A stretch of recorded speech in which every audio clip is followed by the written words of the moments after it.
제가 굉장히 이제 좋아하는 이제 성경 이제 구절 중에 뭐 모든 것이 하나님께로 나와서 다 귀한 말씀이지만 그래도 저에게 하나님이 좀 이렇게 가장 좀 이렇게 은혜를 주시는 말씀은 사실 사도행전 28장 31절인데요. 찾지 마시고 제가 읽어 드릴게요. 사도행전 28장 31절 맨 마지막이에요. 사도행전 맨 마지막인데 하나님 나라를 전파하며 바울이 주 예수 그리스도에 관한 모든 것을 담대하게 거침없이 가르치더라.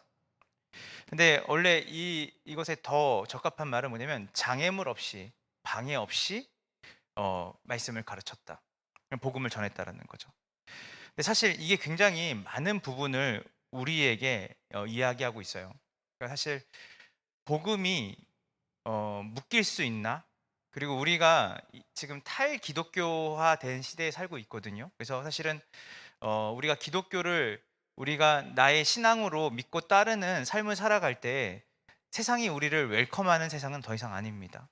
그리고 북미나 유럽 쪽은 오히려 이제 예수를 믿는 것 자체가 그들의 가치관과 시대 정신과 반하여서 사실은 예수를 따르고 신실하게 그 믿음을 가지고 살아가면 살아갈수록 직장 안에서나 학교 안에서 자신의 신앙을 고백하는 것이 굉장히 두려운 세상을 살아가고 있다고 합니다. 근데 한국도 마찬가지죠. 저는 어 이제 직전까지 한 7년 동안 청년부 사역을 제가 계속 했거든요. 근데 청년들이 사실은 굉장히 이분법적으로 많이 살아요.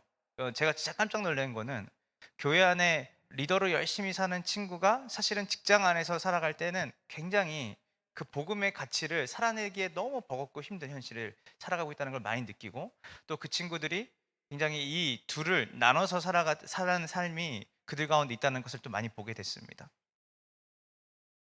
우리가 한번 곰곰이 한번 생각해 봐야 돼요. 이 사도행전 끝에 사실은 사도행전 1장 8절에 성령이 너에게 임하시면 너희가 권능을 받고 예루살렘과 온 유대와 사마리아 땅 끝까지 내 증인이 될 거다.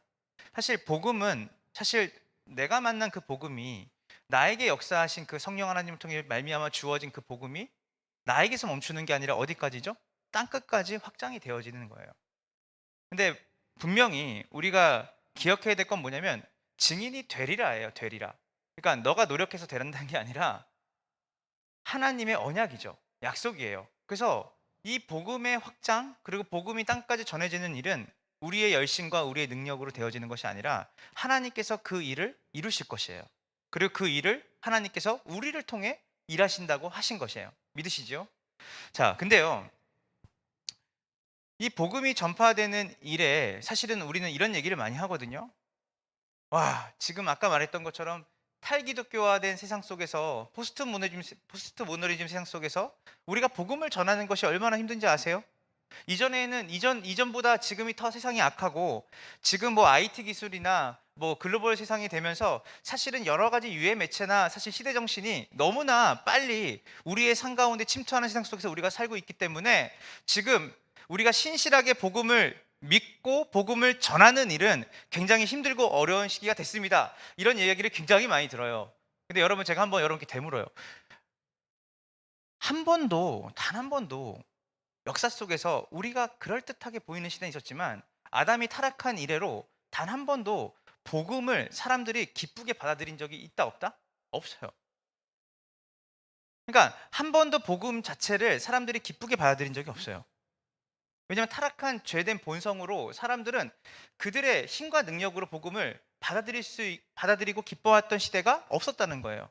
늘 복음을 전하는 일은 일반적으로 봤을 때 어려웠고, 지금만 특별히 어려웠던 게 아니라 10년 전에도 더 어렵고 20년 전에도 더 어렵고, 사실은 미국이나 이런 데는 이미 시작됐고, 이미 무슬림권에 가면 사실은 우리가 지금 말하는 힘든과 더 비교할 수 없는 박해와, 그리고 그들의 삶 가운데 물리적으로 또 그리고 영적으로 공격을 받는 그 일들, 죽임까지 당하는 일들은 이미 있었죠. 자, 근데 여기서 중요한 건 뭐냐면, 이렇게 박해를 받고 세상에 이 복음에 대해서 미워하긴 하는데 그럼에도 불구하고 복음의 확장은 일어났다는 거예요. 지금도 복음의 확장은 일어나요. 맞아요. 하나님이 다 하셔요. 근데 하나님께서 뭘 전하는 자를 통해 일하시냐면 하나님의 복음을 전하는 자를 통해 일하신다고 하셨는데, 사실은 오늘날 우리는 계속해서 복음을 전하는 문제를 바깥에다가 눈을 돌리고 바깥에 장애물이 많고 방해물이 많기 때문에 복음을 전하기가 어렵고, 사실 우리가 열심히 부족해서 복음을 못 전한다는 생각을 많이 해요. 그러니까 사실 저는 오늘 여러분들에게 뭐 가슴을 뜨겁게 하는 얘기보다는 여러분들에게 진짓, 여러분에게 좀 드리고 싶은 말은, 여러분이 좀 고민을 많이 해봤으면 좋겠어요. 바울은 그의 복음을 전하는 그 시기에 로마의 새빵, 물론 완벽하게 그의 신체적으로 속박당하는 곳은 아니었지만, 바울은 그래도 일정 부분 자유가 억압되어 있는 공간에서 그가 전하는 복음은 장애물 없이 방해물 없이 거침없이 복음이 전해졌다는 거예요. 우리는 지금 시대를 탓하고 환경을 탓하고 열심을 탓하죠. 근데 어떻게 바울은 그 공간 안에서, 그가 갇혀 있는 그 장소에서 어떻게 그는 복음을 담대하게 거침없이 장애물 없이 전할 수 있을까요? 저는 이 부분을 우리가 잘 생각해 봐야 된다. 복음주의 지도자 중에 존 스토트라고 하는 목사님이 계세요.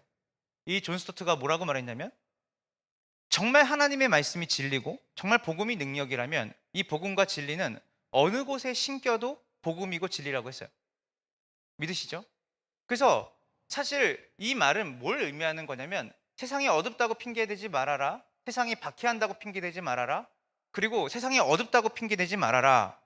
진짜 우리가 복음을 가졌다면 박해를 받는 그 현장 안에서도 복음은 전해지는 것이에요. 정말 복음이, 우리가 가진 게 정말 진리고 복음이라면 사실은 정치과학 사회 이 환경을 두려워하는 게 아니죠. 오히려 그 속에서 진리는 꽃을 피게 돼 있어요. 진리니까. 여기서는 꽃을 피는데 저기서는 꽃을 못 펴. 그건 진리가 아니죠. 그래서 복음은 하나님의 언약대로 우리같이 부족하고 연약한 자들이지만 하나님이 우리를 통해서 복음이 온 세상 가운데 전해지는 일을 반드시 하실 것입니다. 믿으십니까? 근데 누구를 통해 일하시냐면 그 복음을 이해하고 그 복음을 알고 복음을 소유하고 복음을 깨닫는 자들을 통해서요. 여러분, 저는 오늘 여러분들에게 막 나가서 전도해라 이런 말을 하러 온 게 아니라 한번 잘 생각해 봤으면 좋겠다는 거예요. 우리가 가지고 있는 복음이 바깥에 어떻게 전해야 될까? 어떻게 이 복음이 안전해질 수 있지? 어떻게 이 복음 자체를 우리가 세상 가운데 어떻게 전략적으로 잘 전할까? 그 이슈가 아니라, 정말 우리가 가진 것이 복음이 맞을까? 정말 내가 지금 믿고 따르는 그 예수가 성경에서 말하는 예수가 맞을까? 아빠는 짜파게티 요리사야. 옛날에 그 CF 아세요? 여러 나이가 다 저보다는 어리실 것 같은데. 짜짜라 짜짜짜짜 짜파게티 있었어요. 예. 그 짜파게티 보면 우리 아빠는 뭐 아침마다 짜파게티 요리사가 돼요. 예. 근데 아빠가 짜파게티라고 말해서 끓여줬는데 그 짜파게티가 아빠만 다 틀린 거야. 달라. 그러니까 사실은 우리가 복음을 얘기하고 이 복음이 왜 이렇게 능력이 없지? 복음이 왜 나타나지 않지? 복음이 왜 하나님의 이 다이나마이트와 같은 능력이 있다고 하는데 왜 내 삶에, 그리고 왜 내가 살아가는 그 삶의 공간에 왜 복음이 능력 있게 전달되고 능력 있게 보여지지 않는 것이지? 내 열심이 부족한 것일까? 세상이 죽도록 이렇게 깜깜해지고 어두워서 이 복음을 전하기가 힘든 시대이기 때문일까? 우리는 그렇게 세상 밖으로 계속 눈을 돌리죠. 그리고 우리의 열심을 탓하죠. 근데 정말 중요한 거는 내 안에 내가 인식하고 내가 가지고 있는 그 복음이 정말 성경이 말하는 복음인가를 우린 계속 고민해 봐야 되는 것이에요. 교회사를 보면요, 2000년 교회사를 보면요, 사탄의 가장 큰 전략은요 박해와 핍박이 아니에요. 사탄의 가장 큰 전략은 복음의 변질이에요. 복음의 변질. 그러니까 우리가 가지고 있는 복음을 살짝 비트는 거예요. 시대 정신으로. 여러분, 너무 많은 이야기들을 또 여기 최대웅 전사님에게 많이 들었겠지만 사실은 복음 자체를 시대 정신으로 바꿔버리는 거죠. 지금은 자본주의, 신자유 시대예요. 돈이 전부인 시대죠. 그리고 무한 경쟁 시대예요. 우리는 스펙이라는 말을 많이 묻죠. 스펙은 사실 무기에 쓰는, 무기의 기능에 대한 이야기예요. 너 스펙이 어떻게 돼? 너 서울대야, 나 연대야, 고대야. 신학교에서도 스펙을 물어요. 어느 신학교 나왔어? 물어요.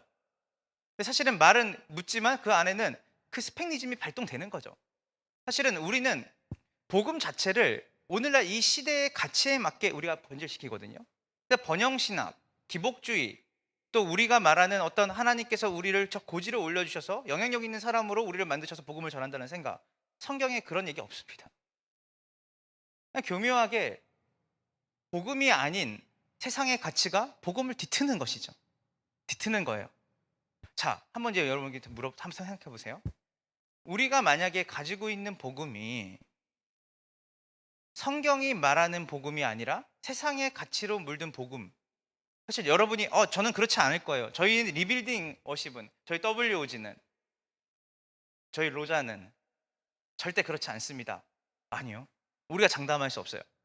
영향력 있는 누구의 말이 아니라 사실 우리의 삶에, 우리가 살아가는 삶의 모습을 보면 우리가 가지고 있는 복음의 가치가 어디에 중심을 두고 있는지, 우리는 우리가 쓰는 돈, 그리고 우리가 아이들을 키우면서, 또 때로는 우리가 학교 공부를 하면서, 때로는 우리가 직장 생활하면서 우리의 나오는 말들이나 행동과, 그리고 우리가 기도할 때 은밀하게 우리의 자아를 뒤틀어서 얘기하는 그 안에 사실은 성경이 말하고 있는 하나님 중심성을 가진 복음이 우리 가운데 있는가? 아니면 내 뜻을 이루기 위한 시대 정신에서 말하는 그 소원을 성취하기 위한 그 복음인가? 그래서 미국 뉴욕에서 굉장히 선교적 교회로, 사실 미국 뉴욕이 굉장히 자본주의의 핵심이잖아요. 중심이잖아요. 근데 거기서 복음화율을 0.2% 올린 목사님이 있어요. 팀 켈러라는 목사님인데, 그분이 뭘 얘기했냐면, 이분이 원래는 그 역사를 가리키던 교수님이셨어요. 근데 이분이 사실은 열심히 가르치다 보니까, 사실은 열심히 가르치고 나니까 사실은 학생들이 그렇게 그 역사 속에서 배운 하나님 나라와 그 복음의 능력을, 그들이 돌아가서 교회를 하고 지역사회를 섬기는 데 있어서 능력이 안 나타나는 거예요. 그러니까 이 선생님이 내가 한번 해볼게 해서 뉴욕으로 간 거예요. 그 사실 이분이 뭘 한 거냐면 진검승부한 거예요. 복음의 넓이와 크기와 깊이를 가지고 그 뉴욕을 품어버린 거예요. 근데 이분이 뭘 보냐면, 한국 교회뿐만이 아니라 전 세계 교회가 가지고 있는 지독한 질병이 있는데, 뭐냐면 내가 만든 신, 그러니까 하나님을 말해요. 예수님을 얘기해요. 그러나 성경에서 말하는 예수님과 하나님이 아니라 내가 스스로 만든 하나님. 마치 황금 송아지를, 우리를 애굽에서 이끌어낸 여호와라고 말했던 하나님의 이름은 말하지만, 우리 아빠가 끓인 짜파게티라고 말하지만 그 아빠들이 끓인 짜파게티가 다 틀린 거죠. 우리의 복음이 변질되어 있다면 이 복음이 전해지지 않는 게 좋은 거 아닐까요? 바이러스를 퍼뜨리면 안 되잖아요. 우리가 가진 복음이 내가 만든 복음, 성경에서 아무리 말씀을 들어도 결국 내 삶에서 나타나는 것은 기복주의고 번영주의고 성공주의고 승리주의. 우리가 하나님이 아니라 내 자아를 성취하는 그 복음으로 우리가 이걸 열심히 전하자고 하는 이슈 자체가 사실 더 큰 문제입니다. 그래서 교회사회 전체에서 사실은 사탄의 가장 큰 전략은 복음을 변질시키는 것이고, 내가 예수를 안다고 말하고 예수를 믿는다고 하는 그 사람들의 삶이 저 바깥에 있는 세상 사람들의 가치보다 더 탐욕스럽고 욕심스러운. 얼마 전에 한 자매가 디자인 일을 하는데 그 회사를 그만두겠다 그러더라고요. 말만 들으면 아는 대형 교회의 장로님이 운영하시는 디자인 회사인데, 그 하청업에서 돈을 달라고 하면 이렇게 말한대요. 야, 없다고 해. 돈 없다고 해. 돈이 있는데도. 그 어떤 물건을 만들어주고 그 물건을 말할 때 일반 기업들보다 더 비싸게 가격을 때리고, 그리고 탐욕스럽게 돈을 탐하는, 자기가 거기서 다시는 예수 믿는 사람하고 일하고 싶지 않다. 그러면서 뭐라고 말하냐면, 내가 얼마나 헌금을 많이 하고 내가 얼마나 신앙생활을 열심히 하는지 알아? 내가 얼마나 교회에 열심히 봉사하는지 알아? 말하는, 아침마다 우리 기도하고 시작하자라고 말하는 그분의 언행을 볼 때 사실은 이분과 같이 있는 게 너무 고통스럽고, 어디까지 가냐면 굳이 예수 믿는 사람과 결혼하지 않아도 되겠다 생각이 들었대요. 그냥 인격 좋은 예수 믿지 않는 사람, 그거를 교정하는 일들이 사실은 더 힘든 일이에요. 그러니까 우리가 예수를 믿는다라고 하는 그것, 그리고 우리가 복음을 가졌다라고 하는 그것, 정말 내가 가진 게 정말 복음이 맞나? 사실은 여러분들이 사람에게 헌신하면 안 되고 단체에 헌신하면 안 됩니다. 다 잘 아시죠? 사실 우리가 진짜 헌신해야 될 거는 뭐냐면 제자도에 헌신해야 돼요. 예수 그리스도를 따르며 헌신하는 것이에요. 예수 그리스도를 따른다는 것이 무엇일까? 복음을 가진다는 것이 무엇일까? 사탄은 지금도 교묘하게 내 마음을 비틀어서 그 복음을 듣고 배우는데도 불구하고 그 복음을 내 상황과 이 시대 정신에 맞춰서 뒤틀어서 사실은 하나님이 아니라 내 자아의 성취를 구하게 만드는. 그래서 이 변질된 복음을 바로잡은 것, 이것이 바로 종교개혁의 핵심입니다. 사실은 종교개혁은 다른 게 종교개혁이 아니에요. 하나님의 말씀을 말씀되게 한 거예요. 복음을 복음되게 한 게 종교개혁이에요. 우리가 바깥에 있는 누구를 교정하자가 아니었어요. 교회가 교정의 대상이었어요. 교회 건물을 바꾸자는 게 아니었어요. 교회가 가지고 있는 어떤 직분제를 바꾸자는 게 아니에요. 말씀을 말씀되게 하면, 복음을 복음되게 하면 우리가 빛과 소금의 역할을 감당할 수 있다. 그래서 이것이 종교개혁의 핵심이에요. 복음을 바로 잡는 것이에요. 네 복음 내 복음이 아니라, 세상이 말하는 가치를 이루어주는 복음이 아니라 성경이 말하는 복음. 그래서 종교개혁자들은 말했죠. 리포먼드 철치, 개혁된 교회는 항상 리포밍이 돼야 돼요. 계속 개혁해야 돼요. 장담할 수 없어요. 오늘 이렇게 말한 제가 더 마귀처럼 살 수 있어요. 오늘 우리가 하나님의 영광을 위해 산다는 우리가 이 예배가 끝나고 나서 가족을 대할 때, 이웃을 대할 때, 내 친구들을 대할 때 세상이 말하는 가치를 그대로 가지고, 아니면 더 우리가 그들보다 더 탐욕스러운 마음과 생각으로 우리가 세상을 살아나갈 수 있어요. 여러분 리포밍 하고 있으세요? 나는 이미 예수를 믿었어. 나는 이미 복음을 알아. 아니요. 여러분 정말 복음을 아세요? 저는 잘 복음을 모르겠더라고요. 제가 존경하는 선교사님이 늘 이 말해요. 복음이 참 어렵다. 지식적인 것도 어려워요. 복음은 단순하지 않아요. 복음은 총체성을 가지고 있어요. 복음은 하나님 나라를 보여줘요. 복음은 쉽지 않아요.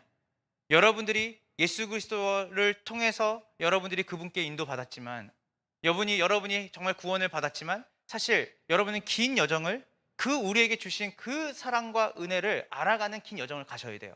지식적으로, 삶적으로. 그래서 오늘 여러분들은 내가 알았던 말씀을 다시 듣는 게 아니에요. 내가 몰랐다 치고 다시 듣는 거예요. 계속 내 기준과 내 관점이 저 세상을 향해 기울어져 가는 죄된 본성이 있기 때문에, 내 안에 계신 성령께서 우리를 늘 말씀으로 조명하셔서 이 자리에 부르셔서 같은 얘기 같지만 여러분을 새롭게 하시는 그 본질적인 말씀을 계속 듣게 하시는 것이에요. 한번 따라해 보세요. 리폼드 철치는 리포밍하는 철치다.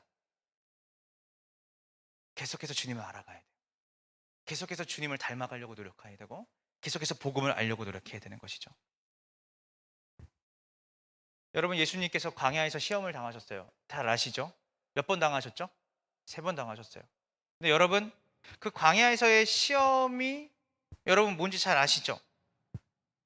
떡으로 변하게 하고 돌을, 그리고 절하면 모든 걸 준다고 하고, 너가 뛰어내리면 천사들이 와서 네 발을 닿지 않도록, 시편의 말씀을 인용하면서 예수님을 유혹하죠. 근데 사실 이 광야의 유혹에서 사단이 유혹한 거는 예수님이 아니에요. 사실은 우리죠. 우리를 유혹한 거예요. 우리를 대표해서 예수님이 유혹받으셨어요. 사실 광야는 여러분이 잘 아시는 것처럼 아담이 유혹받았던 그 똑같은 구조입니다. 아담에게 보암직스럽고 먹음직스럽고 하나님처럼 될 만한 그 3가지의 핵심을 가지고 마귀가 예수님을 유혹한 거예요. 예수님이 우리의 대표죠. 마지막 라스트 아담이죠. 첫 번째 아담은 실패했잖아요. 선악과에서. 첫 번째 아담은 명예와 권력과 그가 하나님처럼 되고자 하는 그 교만 앞에 무릎 꿇었잖아요. 그런데 우리를 구원하시러 오신, 우리의 대표자로 오신 예수님은 거기서 뭐라고 말하죠? 사람이 떡으로 사는 것이 아니다. 하나님 말씀으로 사는 것이다. 주 너의 하나님을 시험하지 말아라. 우리가 복음의 순도가 높지 않으면, 우리의 복음의 순도, 우리가 하나님을 사랑하고 그 하나님이 말씀하신 복음 앞에 깊이 들어가 있지 않으면 세상이 우리를 잡아먹어요. 우리의 복음에 대한 순도, 복음의 결과로 우리가 얻고 싶은 모든 것들이 그 광야 안에 있었죠. 돈과 명예와 권력이라고 하는 이 3가지가 그 복음으로 우리가 얻고 싶어하는 그 결과를 가지고 예수님께 들이댔던 거예요. 예수님이 거절하셨죠. 여러분, 복음을 통해서 진정 얻고 싶으신 게 뭐세요? 제가 이 생각을 많이 하거든요. 가끔 진짜 화들짝 놀라는 게 뭐냐면, 저는 아이가 셋이 있거든요. 첫째가 초등학교 2학년이에요. 근데 이제 아이가 커가니까 사실은 혼자서 열심히 사역할 때는 사실은 크게 저한테 오지 않았던 유혹들이 와요. 근데 그 유혹이 막 돈을 탐한다거나 이런 건 아니에요. 막 대놓고 탐하진 않아요. 그런데 기도할 때 이런 기도를 해요. 하나님, 그래도 저희 WOG가 2008년도부터 굉장히 주님께 헌신하면서 물불 안 가리고 저희가 도시 전도했거든요. 그래서 간사님들도 정말 고생 많이 했죠. 근데 제 안에 뭐가 있냐면, 딱 말해서 페이백이라고 말하지 않지만, 하나님, 그래도 우리 사랑의 기쁨이 선우가 지금 우리가 정말 꾸역꾸역 살아가는, 어떻게 보면 현실적으로 볼 때 보잘것없는 이 상황과 환경보다는 좀 더 나은 환경에서 아이가 자랐으면 좋겠습니다. 그래도 제가 전도 열심히 했잖아요. 하나님, 하나님, 그래도 정말 저희가 돈 모아놓은 거 없이 저희 부부가 엄청 헌신하고 저희 간사들이 헌신했는데, 그러면 저희가 지금보다는, 올해보다는 내년에는 좀 더 좋은 세션과 좋은 공간과 좋은 환경, 그리고 좋은 상황에서 하나님을 예배할 수 있게 되지 않을까라는 기대감이 저한테 있는 거예요. 제가 물어볼게요. 여러분, 내년에 지금 여러분의 처지와 상황이 더 나빠질 것을 기대하고 기도하시나요? 아니잖아요. 대부분의 여러분이 그런 게 있잖아요. 내가 이 복음에 헌신한 결과로 그래도 지금보다는 내가 내년에, 여기 결혼 안 하신 분도 대부분이실 텐데, 그래도 하나님이 내가 이렇게 헌신했는데 그래도 좋은 자매나 형제를 나한테 주시지 않으실까? 어쩌면 내가 이렇게 헌신한 결과로 주님이 나한테 어떠한 것들을, 내가 원하는 것들을 주시지 않을까라는 일말의 기대가 우리 가운데 있다는 거예요. 저도 있었어요. 지금도 있어요, 저는. 그래서 이게 너무 힘들어요. 이미 모든 것을 주님이 주셨는데 그 모든 걸 주신 주님에 대한 그 은혜에 대한 감격과 감사와 리포밍이 계속 되지 않으니까 제 안에 먼저 그의 나라와 그 의를 구하는 게 아니라 내 나라와 내 의가 주님의 일을 열심히 하고 헌신하는 사람일수록 그 안에 은밀하게 내가 이렇게 살아가는 것에 대한 주님의 보상을 기대하는 마음이 있다는 거예요. 광야의 유혹이 그런 거예요. 복음을 통해서 얻고 싶은 결과, 하나님을 섬기는 것을 통해서 얻고 싶은 결과.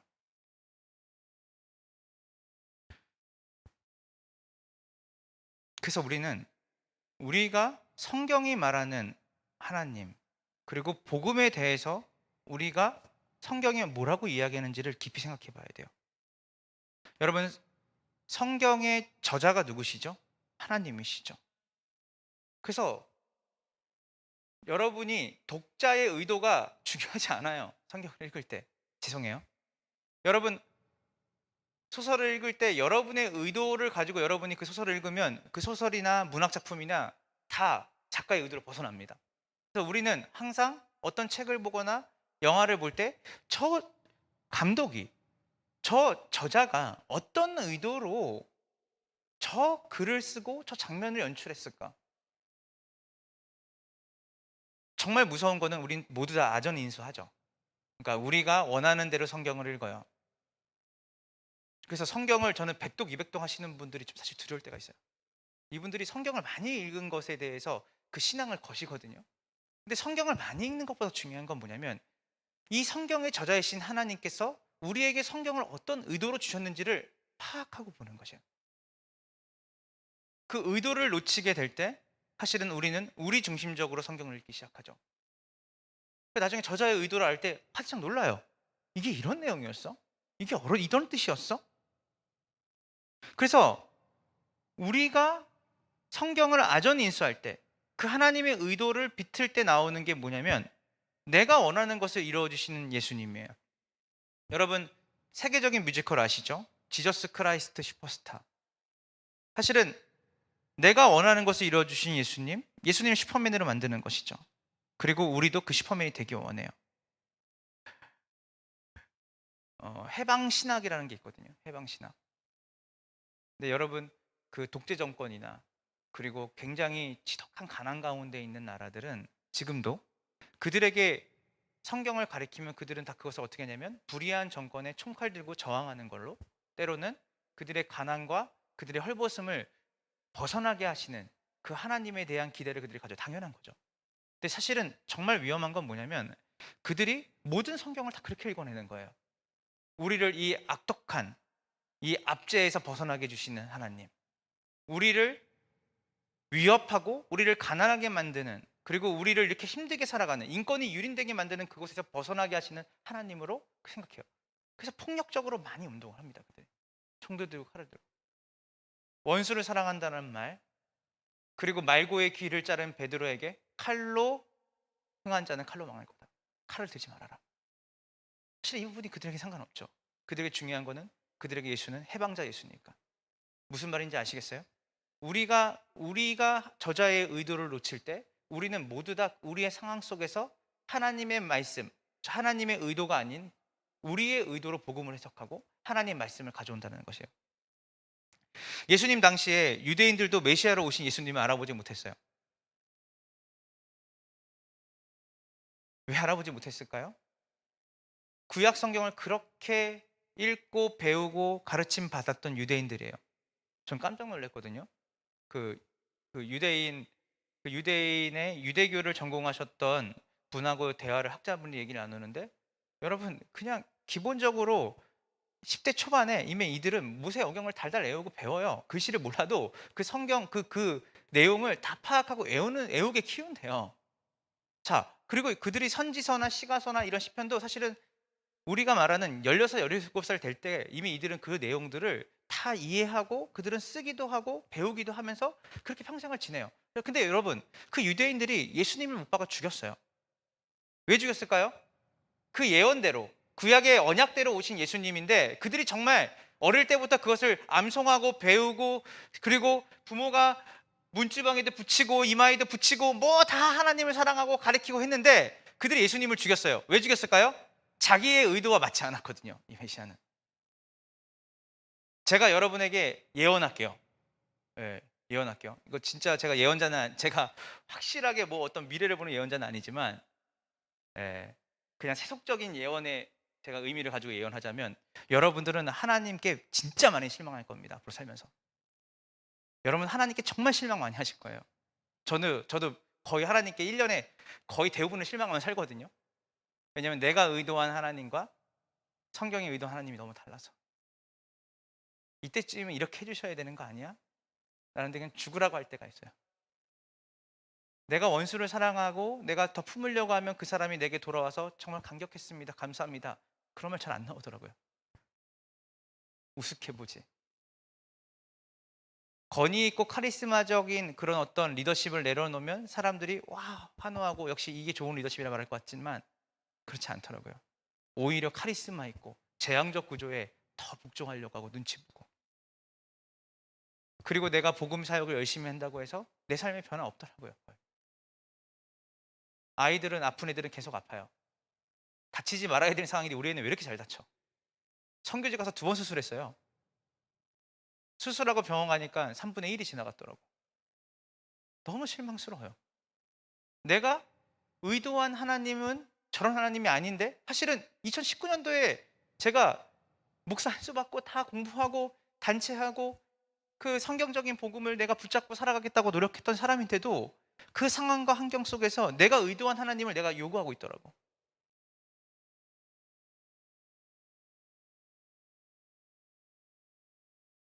여러분, 만약에 예수님이 이 리빌딩 워십이 온다면, 여러분 유대인들이 메시아이신 예수 그리스도를 알아보지 못했어요. 만약 예수님이 여러분의 지금 가정에, 삶에, 이곳에 계신다면 여러분 예수님 알아보실 수 있겠어요? 아, 이렇게 남루한 예수님, 와 이렇게 보잘것없는 예수님, 내가 원하는 거 조금도 주실 수 없을 것 같은 행색, 그리고 삶. 그 예수님이 집중해서 하신 일은 공생애 동안에 전도도 있지만, 그분이 진짜 집중해서 했던 건 뭐냐면 그 당시 종교 지도자들을 바로잡는 일이었어요. 너네가 하나는 알고 둘은 모르는구나. 야, 회칠은 무덤 같으니라고. 너희도 지옥 가는데 지옥 갈 자식을 더 만들려고 산다고 물 건너서 포교하겠다고? 하지 말아라. 너희도 지옥 가는데 지옥 갈 자식을 더 양산하겠다는 거야? 예수님이 우리가 아는 익히하는 거의 대부분의 비유는 종교 지도자들과 그때 나름 구약을 많이 안다고 하는 사람들에 대한 예수님의 질타와 예수님이 그들에 대한 교정이었어요.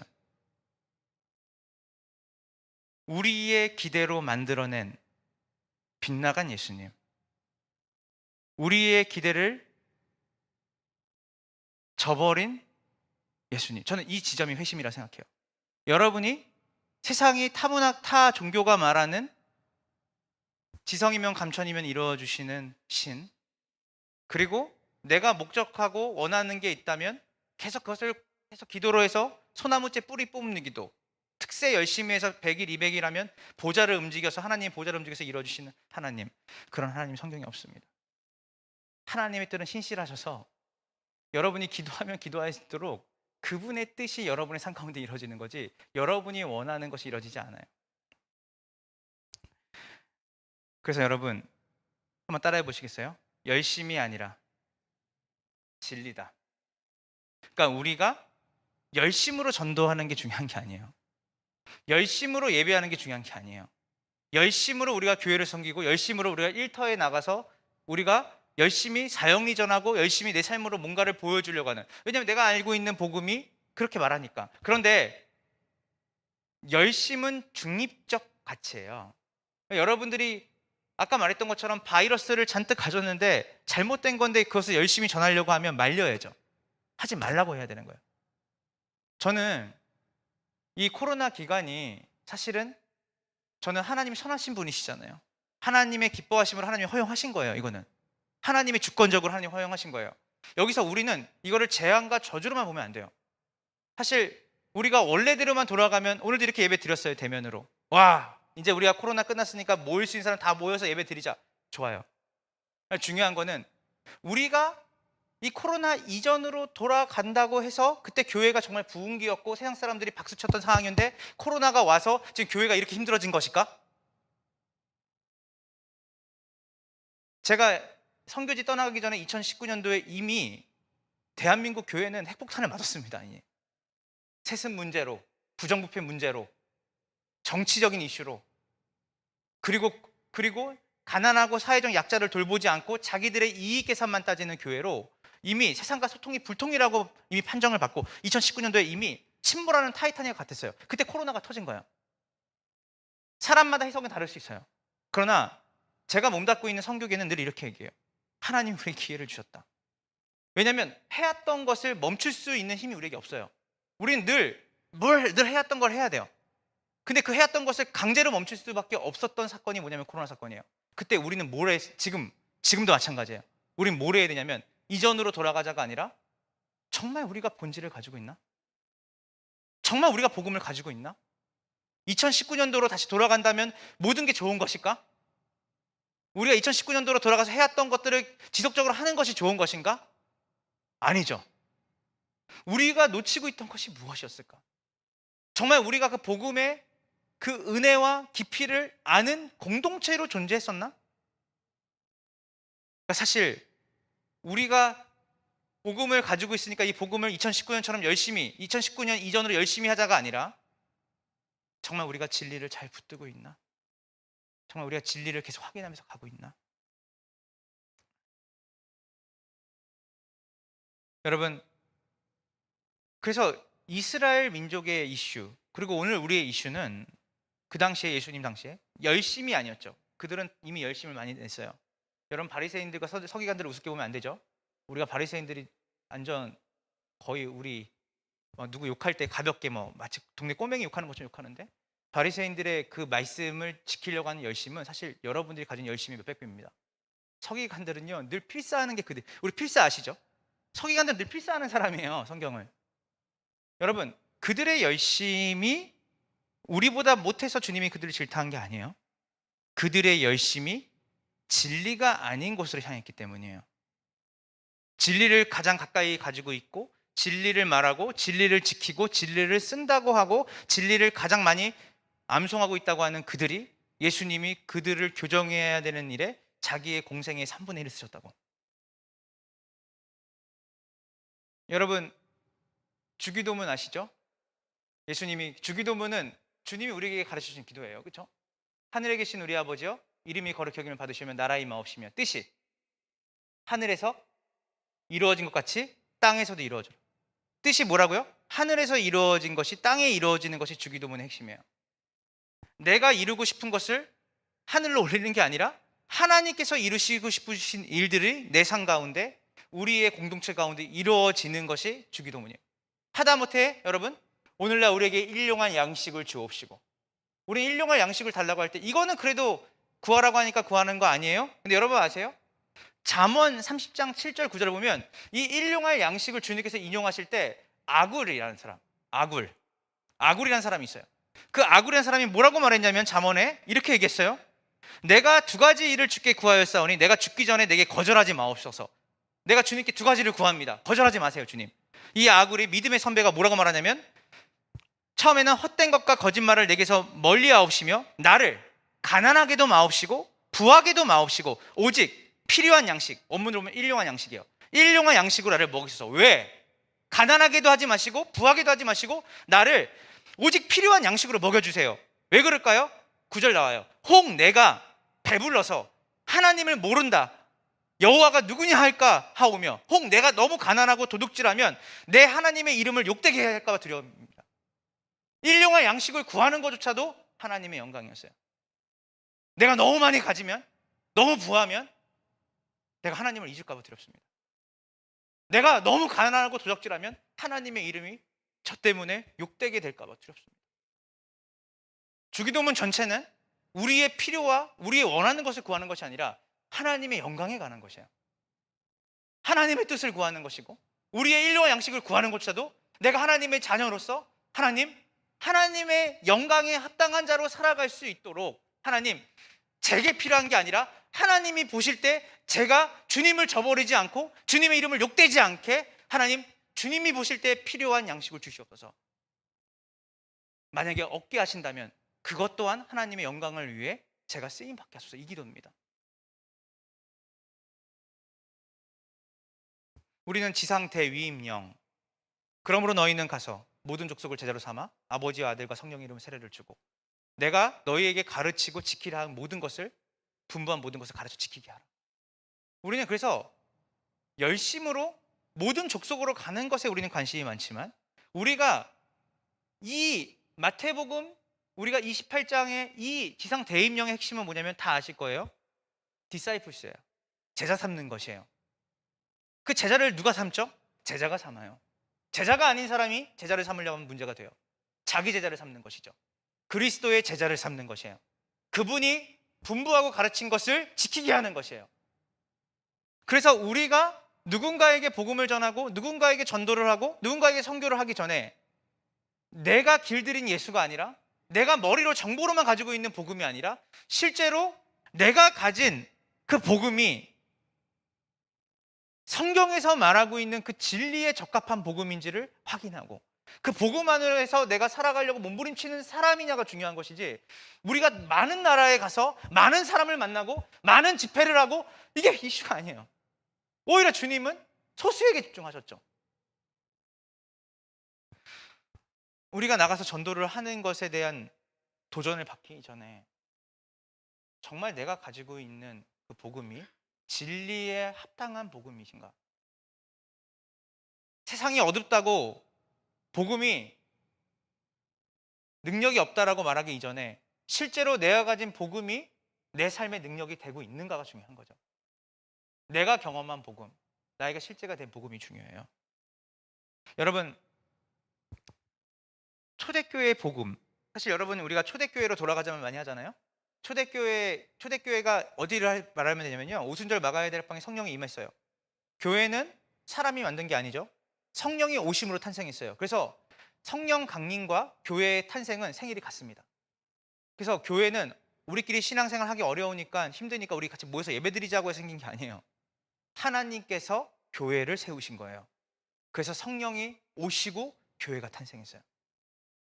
그래서 성령이 오시고 나서 교회가 탄생하고 그때부터 사도시대를 건너서 사도시대의 사도들의 제자들까지가 사실은 초대교회라 그래요. 그리고 어떤 역사가는 이렇게 말하죠. 로마의 콘스탄티누스 황제가 기독교를 공인할 때부터 공인하고 나서 초대교회는 끝났다 그래요. 우리가 초대교회 신앙으로 돌아가자고 하는 원색적인 그 복음을 가진 삶. 자, 여러분, 초대교회는 더 진리는 아니에요. 정관사 더가 부른 진리는 아니죠. 왜냐하면 사실은 완벽한 교회는 없어요. 예수 그리스도 다시 오실 때까지 완벽한 교회는 이 땅에 없습니다. 교회는 공사 중이에요. 그럼에도 불구하고 우리가 왜 초대교회를 요즘 성교계나 교계나 초대교회로 돌아가자고 말하고 초대교회에 대한 문헌들이나 글들을 많이 읽는지 아세요? 초대교회가 시간적으로 물리적으로 가까웠어요. 누구와? 예수님과. 예수님의 가르침과 가까웠던 시기였어요. 그래서 변질된 게 아니라 그 초대교회 사람들이 붙잡고 지키려고 하는 그 가치가 무엇인지를 지금은 시대가 흐르면서 우리가 다양한 이슈들이 생기고 역사 속에서 이단과 본질적인 그 복음과 다툼과 싸움 속에서 사실은 우리가 놓치고 있는 부분이 있을 수 있지 않을까. 그래서 초대교회는 어떤 가치를 붙잡고 살았을까? 왜냐하면 시간적으로 가장 예수님의 가르침에 가까웠던 시기니까. 그래서 초대교회를 사람들이 연구했어요. 근데 놀라운 일이 있었어요, 여러분. 놀라운 일. 초대교회는 성경이 말하는 메시아를 인식하고 있었어요. 무슨 말이냐면요, 시대 정신이 요구하는 그리스도가 아니라, 시대 정신이 요구하는 복음이 아니라, 여러분이 원하는 그 자아 성취를 하고 여러분이 성공하고 우리가 시대가 말하는데 열심히 해라, 그리고 높은 자리에 올라가서 영향력을 끼쳐라, 스타 한 명이 나오면 그 군부대가 다 복음화시킬 수 있다, 이런 이야기들이 아니에요. 그들이 말하는 시대 정신을 혼합주의가 아니라 성경이 말하는 복음을 메시아 인식하고 있었는데요, 그에 대한 결과를 얘기할게요, 여러분한테. 뭐냐면 로드니 스탁이라는 사람이 있어요. 로드니 스탁. 기독교의 발흥이라는 쓴 책이에요. 역사가예요. 역사가인데 이 사람은 기독교 역사가도 아니에요. 기독교 역사가 아닌데 기독교의 발흥이라는 책을 썼어요, 이 사람이. 왜냐하면 기독교 자체가 그 역사 속에서 굉장히 영향력이 있는 종교잖아요, 세속 역사가들이 봤을 때도. 근데 로드니 스탁이 기독교의 발흥이라는 책에서 뭐라고 말하냐면 초대교회는 굉장히 의아하다. 왜냐하면 초대교회를 이루고 있는 구성원들의 특징이 다 뭐냐면 노바디였거든요. 노바디. 아무것도 어부 뭐 특징이 뭐 없어. 그냥 막 권력자, 막 정치인, 막 뛰어난 학자도 없어. 그래서 로드니 스탁이 연구해 보니까 그 책에서 와, 이런 노바디들이 어떻게 로마를 뒤집었지? 창도 아니고 칼도 아니고 어떤 그들이 가지고 있는 정치력도 아니고 영향력도 아니야. 그런 어떤 세속적 영향력이 아니야. 근데 이 노바디들이 세상을 뒤집었어. 그래서 이는 뭐라고 말하냐면 역사적으로, 사회학적으로 불가능한 일이다. 변방의 소수의 노바디들이 어떻게 로마 제국을 뒤집을 수 있었을까? 여러분, 우리가 팍스 로마나라는 말 들어봤어요. 팍스 로마나. 지금 팍스 아메리카노. 그러니까 뭐냐면 미국을 통한 평화, 로마를 통한 평화예요. 그러니까 뭐냐면 그만큼 강력한 정치력과 군사력으로 세계의 평화 경찰을 자청하는, 그러니까 그들의 엄청난 제국이잖아요. 근데 그 제국이, 생각해 보세요. 예수님의 제자들이 대부분이 어부였고, 그리고 돌 맞고 다니는 사람들이었고, 사실은 세리였지만 지금처럼 우리가 뭐 세무서에서 일하는 공무원이 아니에요. 그리고 의사도 막 우리가 볼 때 막 의학적으로 누가 같은 사람도 예수님의 그 제자는 아니었지만 사실 그가 막 책도 쓰고, 근데 그 당시에 의사도 그렇게 우리가 아는 것처럼 존귀하게 받는 직업도 아니에요. 그러니까 예수님을 1차로 따랐던, 가장 가깝게 따랐던 사람들의 특징이 뭐냐면 다 노바디예요. 근데 그들이 어떻게 로마 제국을 뒤집었을까? 그들이 갑자기 성령을 받고 슈퍼맨이 됐을까? 갑자기 성령이 오순절박경 임하면서 그들이 변신해서 로마 황제가 되고 로마 귀족이 되고, 그리고 정치, 사회, 경제, 문화에서 전문가 있는 뛰어난 영향력 있는 사람이 되어서 세상을 뒤집었을까? 아니죠. 제가 아까 말했지만 초대교회와 그리고 콘스탄티누스 황제가 로마가 기독교를 공인하고, 자, 공인이 되었다는 건 어떤 말이냐면요, 그 당시까지 기독교를 믿는 것 자체가 그들에게는 죽임을 당하는 이유였거든요. 죽임을 당하는 이유였어요. 여러분이 처음부터 그 박해가 심하진 않았지만 사실 이들이, 이 기독교가 그리스도가 퀴리오스, 예수가 주시다, 사실은 이거는 로마 황제가 주시다라는, 그들이 어딜 가든 로마 황제가 주시다라고 외치며 그 로마 황제의 신당에 나가 제사를 드리는 구호였어요. 근데 이들은 다른 고백을 하는 거예요.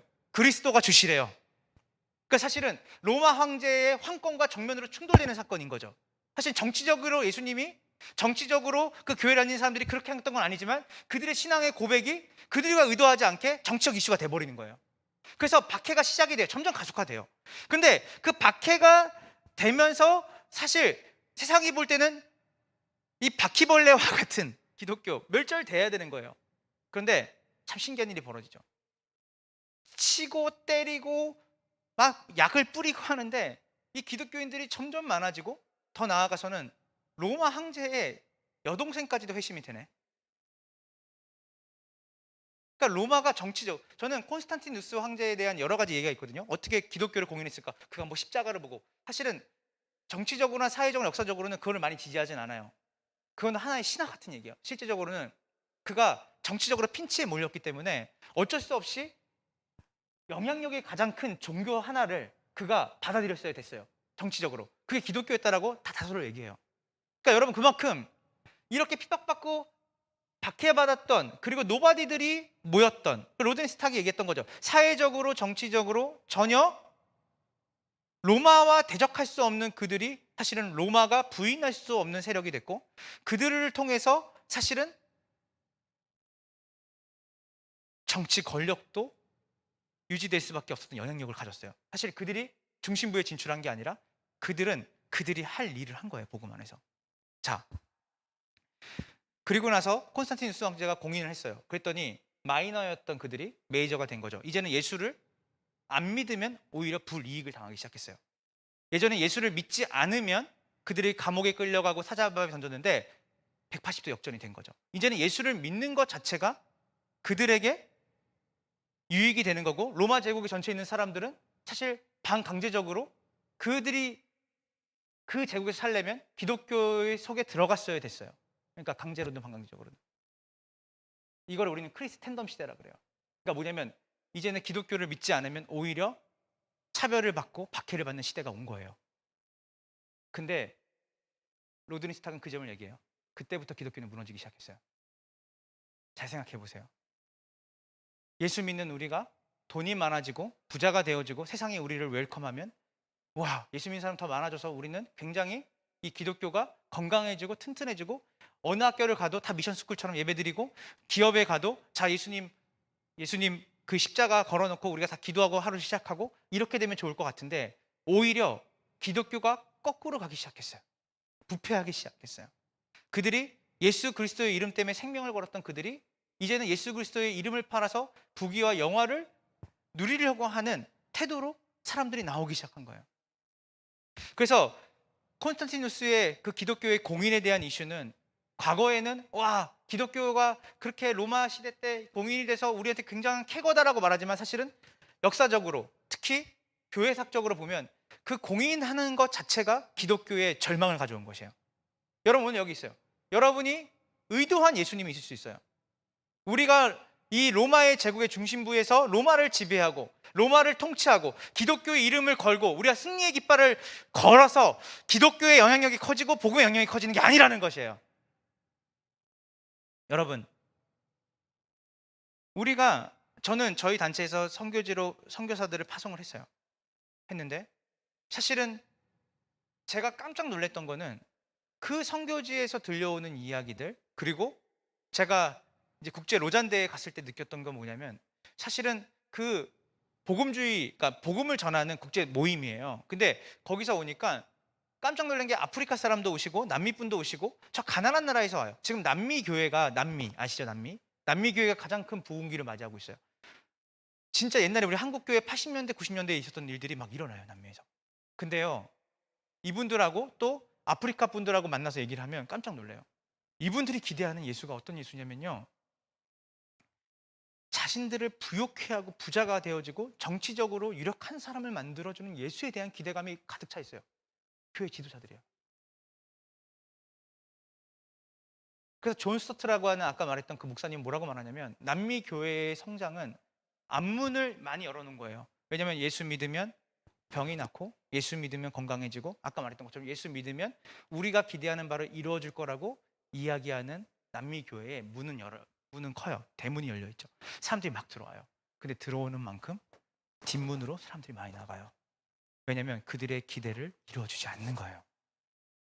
사실 여러분들이 오늘 여기에 어떤 기대를 갖고 왔는지, 그리고 우리는 어떤 기대를 갖고 예배를 드리는지, 어쩌면 여러분 안에 깊이 생각해 보지 않았기 때문에 여러분들이 그냥 강력한 어떤 도전의 말이나 그리고 누군가의 이야기를 통해 올 수도 있어요. 그게 아니라 여러분 스스로 생각해 봐야 되는 거예요. 진짜 복음의 힘은 무엇일까? 진짜 복음은 무엇일까? 그래서 우리가 이 복음, 이제 제가 말미를 빨리 갈게요. 이 복음을 우리가 이제 내용을 이해해야 되는데, 사실은 이 복음의 가장 큰 핵심은 뭐냐면 회심입니다. 회심. 회심 아시죠? 회심. 회개하라. 천국이 가까웠다. 회심. 메타노이아예요. 이건 뭐냐면 가치가 바뀌는 거예요. 더 쉽게 말하면 이겁니다. 내가 왕이 되고 내가 주인 되어 살았던 삶이에요. 사실 아담이 선악과를 따먹으면서 했던 거 똑같죠. 뱀이 유혹했죠. 너희가 이거를 보면 하나님처럼 눈이 밝아지고 선악의 기준이 너희가 되는 거야. 사실은 회심은 이 부분이 바뀌는 거예요. 종교 생활이 아니에요. 예수님 때문에 뭔가를 내가 원하는 것을, 내 자아의 성취를 바라는 것으로 예수 믿는 게 아니에요. 그런 의미에서 조엘 오스틴은 우리가 굉장히 멀리해야 되는 사람이에요. 긍정의 힘이나 이런 책들이 막 휩쓸었잖아요. 사실은 긍정의 힘의 중심이 뭐냐면 자아 성취거든요. 나를 만족해 하시는 하나님, 내가 가지고 싶고 내가 원하는 것들을 계속 하나님께 바라면 그 아버지 되신 하나님이 내가 원하는 것을 안 이뤄주시겠냐는 거예요. 여러분 그거 아세요? 정말 여러분들이 내 중심으로 내가 여태까지 교회 생활을 할 수도 있어요. 종교 생활이니까. 그거는 굳이 여러분들이 여기 아니어도 여러분은 이 정도 열심히면 불교에 가서도 열심히 할 거예요. 여러분의 소원을 성취하기 위해서. 이슬람인들 대부분 그들이 꿈꾸는 가치가 있어요. 알라를 위한 게 아니에요. 자기네 삶을 위한 거예요. 자기네 미래의 사후생애를 위한 거예요. 불교와의 3,000배 왜 드린지 아세요? 제자리에 제가 다녔던 교회 집사님은 너무 교회를 봉사를 열심히 하시는 거예요. 그냥 물어봤어요. 아니 어떻게 이렇게 봉사를 잘하세요? 했더니 이분이 사실 저 집사도 아니고요. 그래서 제가 그럼 어떻게 이렇게 교회에서 어떤 권사님보다 이렇게 봉사를 잘하냐고 물어봤더니 뭐라 그러시냐면, 자기가 일산으로 이사 오기 전에 저 시골에 살았는데 거기서 이 정도의 열심을 가지고 절을 섬겼대요. 절에 봉사를 그렇게 많이 하셨대요. 그래서 여기 도시로 오니까 절이 없어서 찾아봤는데, 그래도 교회가 많으니까 그래도 교회 가서 내가 이 열심을 가지고 그 신을 섬기면 우리 아이들, 내 주변에 있는 사람들 복받게 하지 않을까 해서 열심히 한다는 거예요. 그분이 가지고 있는 복음은, 그분이 가지고 있는 예수는 그 정도였어요. 저는 이 회심이라는 것, 내가 만든 신이 아니라 이제는 내가 살아도 주를 위해, 죽어도 주를 위해, 사나 죽으나 주님의 것이다. 이제는 나를 위해 죽는 사람도 없고 나를 위해 사는 사람도 없다. 오직 그리스도를 위해 죽고 사는 거예요. 바뀌는 거예요. 메타노이아. 생각이 바뀌는 거예요. 이 생각은 뭐냐면 나 중심에서 하나님 중심으로 바뀌는 것이에요. 그래서 예전에는 세상이 말하는 가치가 좋다고 말하면 그 가치를 따라갔던 사람이었다면, 지금은 성경에서 말할 때 하나님이 기뻐하시고 하나님이 원하시는 가치가 나에게 더 매력적으로 느껴지는 거예요. 그런데요, 세상은 이해를 못해요. 그래서 아까 우리 마지막에 불렀죠. 무명한 자 같은데 우리는 유명하다 그러잖아요. 그게 다 뭐냐면 세상은 우리를 무명하게 봐요. 세상은 우리를 가난하게 봐요. 세상은 우리를 바보로 봐요. 여러분이 그리스도를 따라 살아가는 삶을 살면 살수록 사실은 여러분 헌신할수록 결혼하기 힘들어질 거예요. 어떻게 이렇게 심한 말을. 그 말은 뭔 말이냐면 여러분이 그 신실한 가치에 부합되는 사람밖에 여러분 눈에 안 들어오게 될 거예요. 세상이 볼 때는 이거는 세상의 가치와 다른 문제예요. 여러분, 그래서 이 변화된 가치, 하나님께로 돌아서는 이 가치로 살아가는 이 삶이 세상에는 매력적으로 보이지 않아요. 그런데요, 하나님의 그 성령께서 우리에게 이 가치가 옳고 이 가치가 복받는 길이고 이 가치가 기쁨의 길이다. 사실 저는 많은 것들이 우리에게 뒤집어져야 된다 생각을 하는데, 사실은 여러분들이 기뻐하라, 빌립보서 주제가 기쁨이잖아요. 근데 여러분 그 기쁨을 우리는 이렇게 해요. 야 그래도 우리 모일 때 청년부 모이는데 기쁨이 좀 있어야 되지 않아? 그래서 우리는 기쁨, 사랑, 행복 이런 걸 다 세상의 가치를 끌고 들어와서 성경을 다시 우리 재해석하거든요. 성경이 말하는 기쁨은요, 여러분 질적으로 다른 기쁨이에요. 이 복음의 가치를 갖고 살아가고 매를 맞고 감옥에 갇힌 사도 바울이 뭐냐면 나는 자족하고 나는 너무 기쁜데 너희도 기뻐해라라고 말한 거예요. 감옥 안에 있는 사람이 감옥 바깥에 있는 사람한테 기뻐하라 그런 거예요. 여러분이 청년부 그래도 기뻐해야 되지 않아? 청년부 이렇게 모이면 우리 즐거움이 있어야 되지 않아? 우리 그래도 세상 즐거움도 좀 있어야 되지 않아? 사실은 우리 코이노니아가 필요하지 않아라고 말할 때 그 코이노니아가 뭐냐면 사실 말씀으로 복음으로 오는 기쁨을 누리지 못하는 공동체가 늘 그래요. 질적으로 다른 기쁨이 있는 거예요. 이 삶을 사는데 사람들이 조롱하고 사람들이 멍청하다 말하고 하다못해 부모도 적당히 믿어라고 말하는, 나는 기쁜 거야. 나는 좋은 거야. 좁은 길을 가는데 여전히 가시밭이 있고 유리밭이 있는데 그 좁은 길 갈 수 있는 힘도 있고, 그리고 이 좁은 길 끝에 우리 주님이 계시고 끝에만 계시는 줄 알았는데 세상 끝날까지 함께 하신다고 해서 내 옆에 계시는 거야. 그 주님이 너무 내 삶의 보물이 되는 거예요.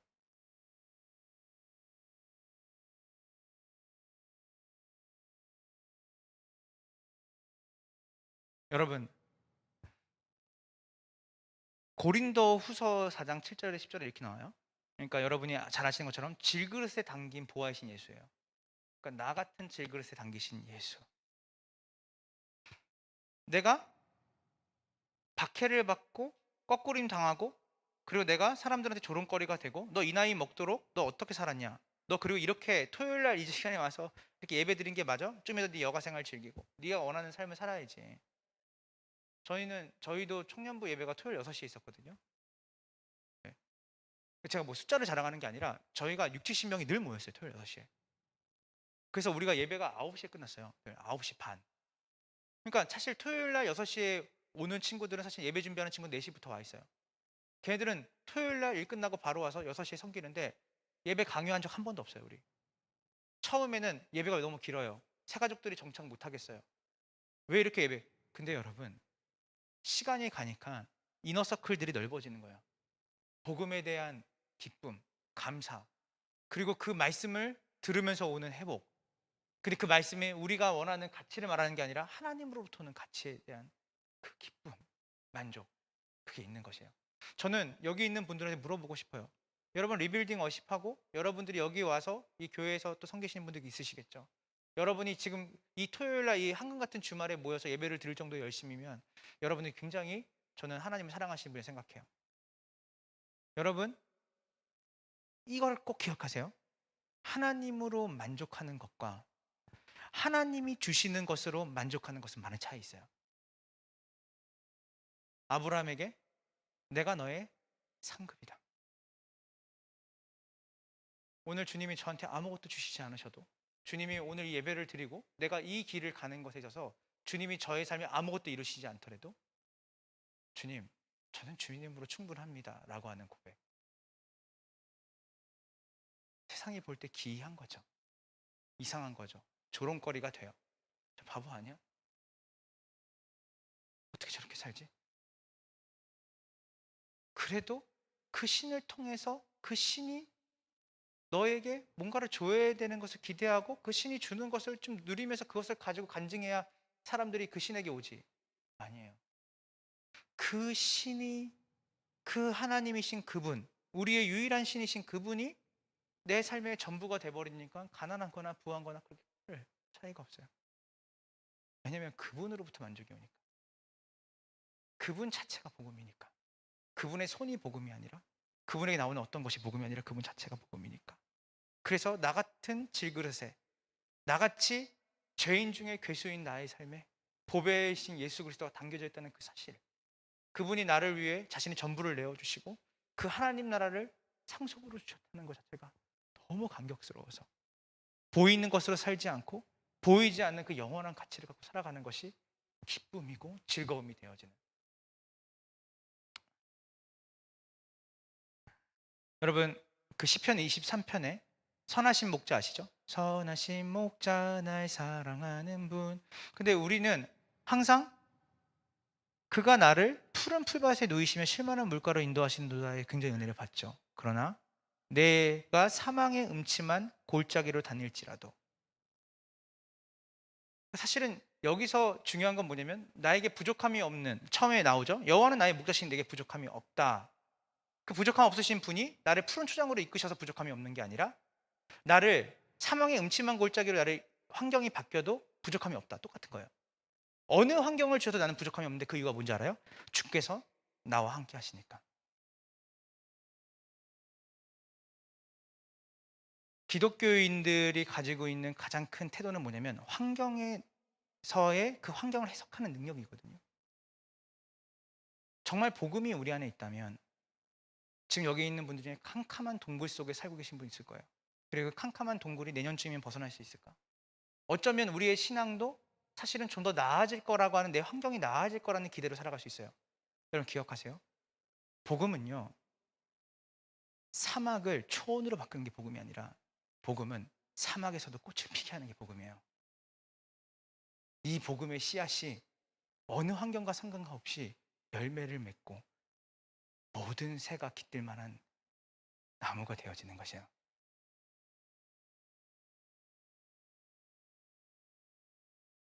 많은 지도자들이, 복음주의 지도자들이 이런 논의를 해요. 파워 기독교에 대한 많은 논의를 해요. 파워 기독교가 뭐냐면 단번에 내 인생을 바꿔주시고 나를 좋게 하시고 성공적으로 세상이 말하는 가치를 가지고 우리를 좋게 하실 하나님에 대한, 사실 우리가 많은 회고를 해요.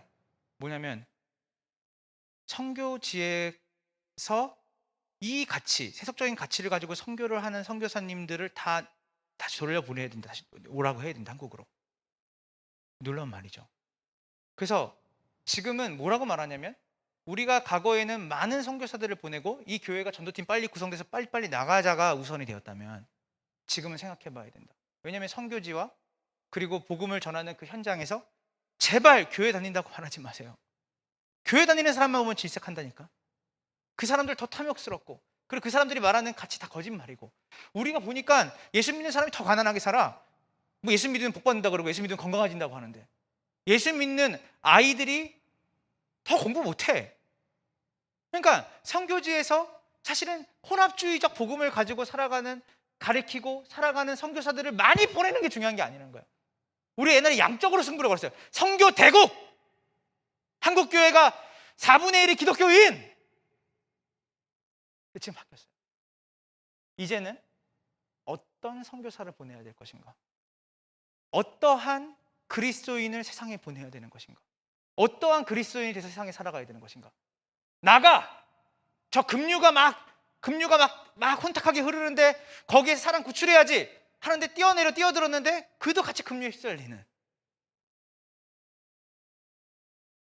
복음의 내용과 그 복음에 전달하는 그 가치가 세상이 말하는 가치가 아니라 세상이 이해할 수 없는 샬롬, 세상이 이해할 수 없는 만족, 세상이 이해할 수 없는 기쁨, 그 기쁨을 가진 복음으로 만족하는, 하나님으로 만족하는 존재가 되길 소망합니다. 여러분, 그래서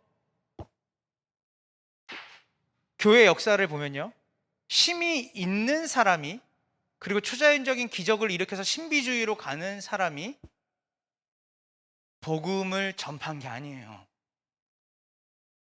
여러분들이 꼭 이 책을 읽으셨으면 좋겠어요. 마이클 그린이라고 하는 분이 쓴 인데 초대교회의 복음 전도라는 책이 있어요. 되게 두꺼워요.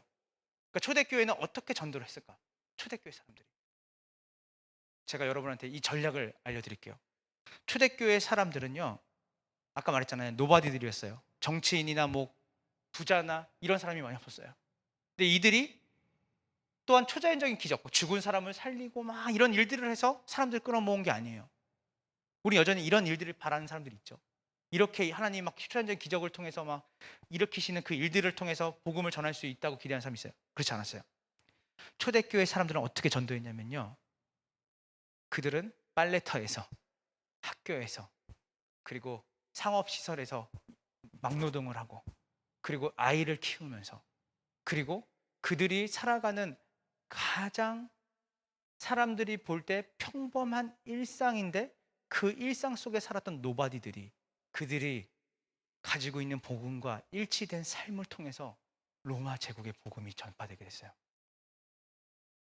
많은 걸 시사해요. 이벤트가 아니에요. 여러분들이 큰일 하려고 하지 마세요. 저도 알았어요. 대단한 일을 꿈꿨었어요. 대단한 일이 아니에요. 하나님은 세대에서 세대로 복음을 전하게 하실 거예요. 믿으십니까? 그래서 언약은 제너레이션 투 제너레이션이에요. 내가 오늘 이 자리에서 내가 다 모든 걸 슈퍼맨처럼 하라고 하나님 말씀하시지 않으셨어요. 여러분이 삶을, 일상을 다 포기하고 해외를 나가라 말씀하시지 않으셨어요. 여러분이 증인으로 사는데 어디부터 증인으로 사느냐면 여러분의 삶에 지금 서 있는, 여러분의 믿지 않는 가족들을 어떻게 전도할까, 어떤 이벤트로 하나님 강력한 게 아니라 여러분이 가지고 있는 복음의 가치, 여러분의 말과 삶이 일치가 되어져 있는 정의와 여러분 안에 있는 평안, 여러분 안에 있는 그 만족과 기쁨, 감사. 어떻게 제가 저렇게 변했지? 쟤는 어떻게 저렇게 희망을 얘기할 수 있지? 직장 안에서 너는 그렇게 네가 그 일을 한다고 아무도 알아주지 않는 그 일, 아침마다 쓰레기통 비우고 아침마다 사람들 오면 일찍 나와가지고 사람들 책상 닦아주고, 그런 일 할 필요가 없는데. 그런데요, 초대교회에 있는 사람들이 빨래터에서 그들의 삶, 그들의 말, 그들이 일하는 노동노동 현장에서 그들이 일하는 태도와 그들의 말과 일치가 되어 있는 그들의 삶. 그래서 초대교회는 어떻게 전도했냐면 그들이 가지고 있는 그 복음과 일치된 삶으로 그들이 노바디들로 그들의 일상을 살아갈 때 누룩처럼 번져나가는 하나님 나라가 로마가 감당하지 못할 정도로 풀뿌리로 그 복음 운동이 일어나기 시작한 거예요. 여러분들이 지금 살아가는 삶이 결코 작지 않아요. 그리고 하나님이 여러분들에게 두 손을 들고 열방을 위해 기도하게 원하세요. 거룩한 손을 들고. 그리고 여러분들을 하나님이 다른 지역으로 옮길 수도 있고 다른 나라 보낼 수 있어요. 중요한 거는 그곳에 가서도 제가 선교사님들 많이 만나는데요, 가서 방문해 보면 그냥 일상입니다. 여러분이 기대하는 영웅적인 일을 하지 않아요. 똑같이 밥 먹고요, 식당 가서 차 마시고요, 그리고 사람들하고 대화하고 교제해요. 그들에게 전도하는 거는 강력하게 뭐 하는 게 아니라, 그분들은 자신들이 예수 그리스도를 믿는다는 것을, 사실 여러분은 알지만 외국인들은 못 죽여요. 추앙 못 시켜요. 포교할 때 문제가 생기는 거예요. 그런데요, 이분들이 포교하지 않아요. 근데 이분들은 선교사로 가요. 어떤 마음으로 가냐면 포교하려고 하는 거예요. 전도하려고. 근데 이분들이 하는 방식은 뭐냐면 성육신적인, 예수 그리스도께서 말씀하신 그 사랑과 그분이 가지고 계신 넉넉한 사랑과 은혜로 그들의 이웃에게 그들의 삶으로 그들의 말로 그렇게 살아가는 것이에요. 이게 너무 돌아가는 길 같다고요? 아니요. 이런 상과 일치가 된 그 복음의 증인의 삶으로 사실은 가장 마음이 힘들고 어려운 사람들이 먼저 이 복음에 노출이 돼요. 왜냐면 소망이 없는데 절망 가운데 사는데 저 사람들이 소망 있게 사는 거야. 물어봐요. 난 예수 믿어. 이 예수가 나를 이렇게 살게 해. 그럼 너가 읽고 있는 책 나도 좀 볼 수 있겠어? 그래, 너가 읽든지 안 읽든지 자유지만 나는 이 책이 나의 인생을 바꿔놨어. 이 책이 나에게 소망을 줘. 그리고 이 책이 이 땅을 넘어서, 나는 너희가 믿는 알라를 무시하거나 그러지 않지만 내가 믿는 나는 하나님 안에 난 참 자유가 있고 이 복음 안에 나의 죄 씻음이 받았고 나는 영원한 나를 꿈꿀 수 있게 됐어. 나도 그 책 읽어봐도 돼? 무슨 말인지 아세요? 종교 행위가 아니라 삶에서 내가 살아가는 삶의 현장, 만나는 사람들, 여러분이 자주 가는 카페, 단골 식당, 여러분이 늘 보는 그 택배 배달해 주시는, 마주치는 그분, 그리고 여러분이 늘 같이 살고 있는 그 가족들, 그 공간에 있는 사람들, 그 사람들에게 여러분이 가지고 있는 복음이, 여러분이 대단한 일을 해서가 아니라 그 복음의 가치로 살아가고 그 복음을 누리는 삶을 살아갈 때 그들이 여러분을 통해서 그 복음에 대한 능력을 경험하게 되는 것이에요. 이 시간 기도를 우리가 하고 이제 마치려고 하는데요, 여러분, 그 초대교회 시대 때 사실은 그 콘스탄티누스가, 그 로마가 기독교를 공인하기 전에 로마의 황제들이 거의 기독교를 잔멸하려고 대학살을 시작했던 때가 있어요. 여러분 잘 아는 건 네로 황제도 거기 포함되어 있고요. 근데 그때 도미티스누스라는 황제가 사실은 밀정을 보냈어요. 그러니까 침투시킨 거예요, 초대교회. 왜냐면 초대교회 사람들이 여러분 잘 아시겠지만 공동체성이 강했잖아요. 카타콤에 모여 살고 막 꽁꽁 숨어 살고. 그러니까 어떻게 했냐면, 그러니까 자기 부하를 이제 밀정으로 들여보낸 거예요. 그 여러분 회심의 변질이라는 책이 있거든요. 알렌 클라인더라고 평생 초대교회를 연구했던 분이에요. 예전 초대교회는 어땠냐면요, 이 교인이 되기 위해서는 적어도 2년 반을 자기가 이 믿고 있는 그 예수님을 믿는다고 하는 그 사람이 그 삶으로 살아가는 검증의 시간이 2년 반이었어요. 그러니까 세례가 지금처럼 이런 세례가 아니에요. 왜냐하면 그 당시에 예수를 믿는다는 거는 사실은 목숨을 걸고 예수를 믿는 건데 2년 반 동안 그 검증을 거쳐야 됐어요. 그리고 그래서야 교인으로 받아들였어요. 그 정도로 엄격했어요. 그러니까 그런 사람들이 모인 거니까 이들이 돈을 두려워하겠어요? 명예를 두려워하겠어요? 권력을 두려워하겠어요? 죽음을 두려워하겠어요? 그렇게 예수를 위해 죽겠다고 모인 사람들만 모인 거예요. 근데 그 밀정이 그걸 통과한 거예요. 연기를 잘했죠. 2년 반 동안 내가 예수를 따라가기 위해서 거기 안에 들어온 거예요. 그래서 황제한테 첫 번째 서신을 보냈어요. 역사 사료예요. 보냈어요. 제가 여기 들어왔습니다. 공동체에 드디어. 제가 여기서 지내면서 이들의 비밀을, 또 이들이 어떻게 운영이 되는지 조직이 제가 보내겠습니다. 그래서 이제 두 번째 편지를 보내요. 황제시여, 놀랍습니다. 이들이 정말 서로를 사랑하더라고요. 그리고 이들이 정말 가난한 이웃들과 병에 걸린 이웃들을 진심으로 자기 몸처럼 돌보더라고요.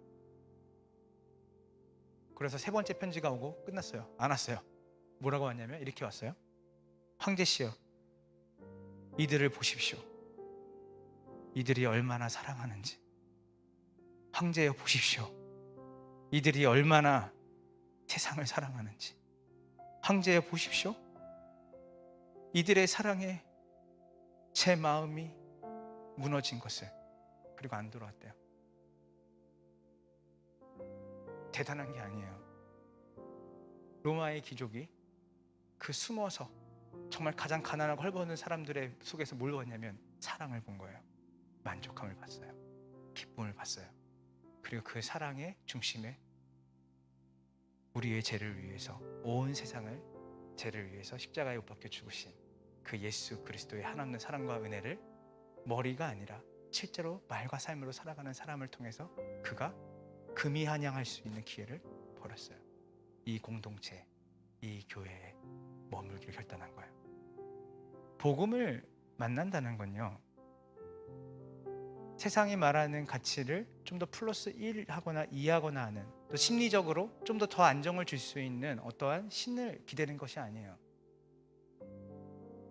그 정도가 아니라 내가 가지고 있는 내 기분과 감정, 때로는 내 환경과 상황이 어떠하더라도 오직 그분 안에서 그분을 위해 살아가고 그분의 나라를 바라보며 누리며 살아가는 것에 참된 기쁨을 누리는 거죠.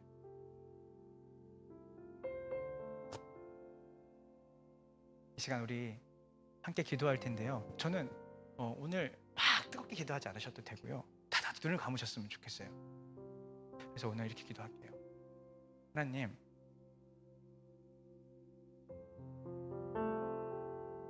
제가 복음을 예수 그리스도를 말미암아 은혜로 받았습니다.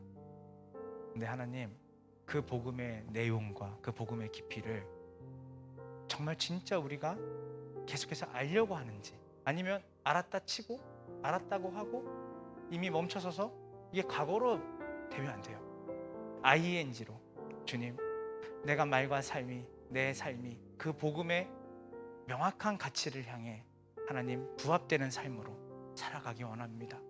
오늘 이 시간 하나님, 내가 비틀어진 혼합주의적 그 세상의 가치를 복음과 하나님 내가 버무려 놨다면 오늘 이 시간 하나님, 하나님만으로 만족하는, 하나님만으로 기뻐하고, 감옥에 있든 바깥에 있든 동굴에 있든 동굴 바깥에 있든 동굴 안에 있든 상관없이 어느 곳에서든 노래를 부를 수 있는 자, 주님이 내 방패시다, 주님이 나의 산성이시다, 그 복음이 내 삶의 전부다. 무명한 자 같으나 유명한 자, 가난한 자 같으나 모든 사람을 부욕해 하는 자, 하나님 그 복음의 가치를 말과 삶으로 보여주는 우리의 일상의 모든 삶이 되어지게 하여 주시옵소서. 우리 이렇게 잠잠하게 함께 기도할 때 진실되게 주님 앞에 나아갑시다. 다 같이 기도하며 나갑시다. 오 하나님, 오늘 이 밤에 보라, 저들이 얼마나 사랑하는